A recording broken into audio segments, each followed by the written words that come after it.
Et on va continuer nos interventions avec quelqu'un qui est conseiller régional d'Auvergne-Rhône-Alpes. Elle est également conseillère municipale du 7e arrondissement de Lyon. Elle n'a manqué, comme vous, aucune de nos manifestations. Et son engagement pour la famille se poursuit aujourd'hui dans les collectivités territoriales. Je vous demande d'accueillir Agnès Marion. Merci beaucoup.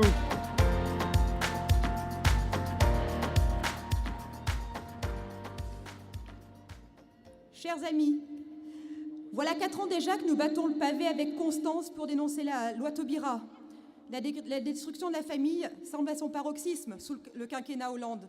Mais c'est bien le fruit mûr de 40 ans de renoncement de la droite et de volonté délibérée de la gauche. Nos élites ont renoncé à la défendre au plan symbolique comme dans ses conditions matérielles d'existence. Pire, ils s'emploient à la détruire méthodiquement.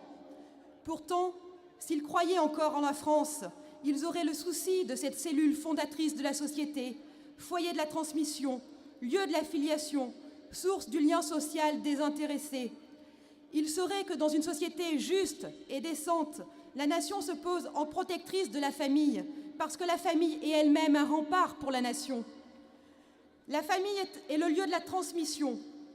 À ce titre, elle est une cheville ouvrière de la nation pour lutter concrètement contre la mondialisation et le déracinement dont elle se nourrit.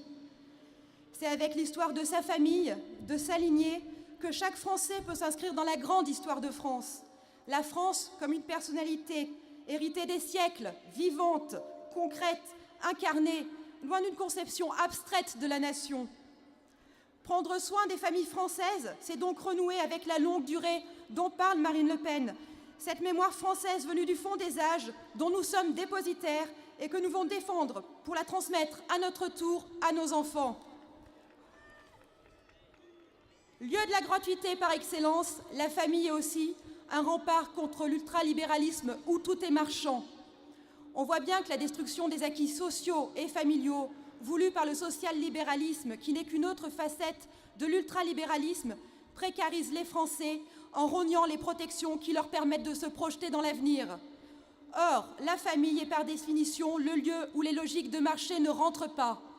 Abîmée financièrement, dégradée symboliquement, la famille offre donc moins de résistance à l'ultralibéralisme.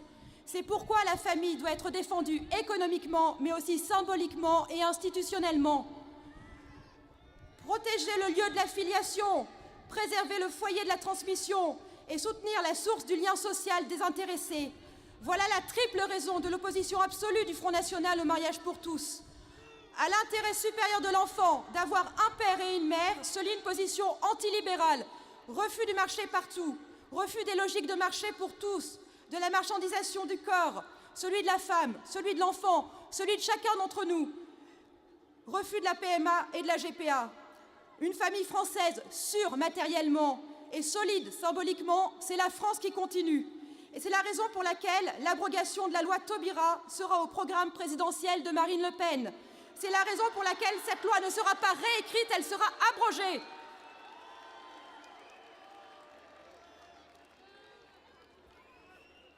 Dans le sillage du Front National, nous avons lancé hier le Cercle Fraternité.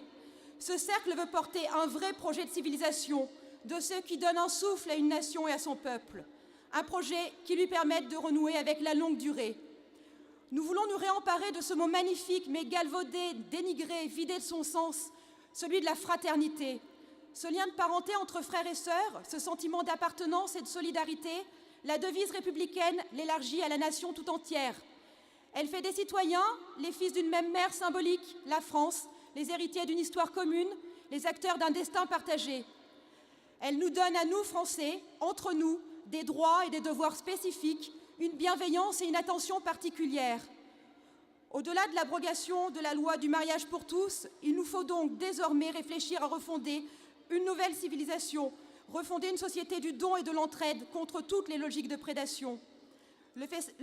Le philosophe Marcel Mauss définissait ainsi le cycle du don qui fonde toute société décente. Donner, recevoir et rendre.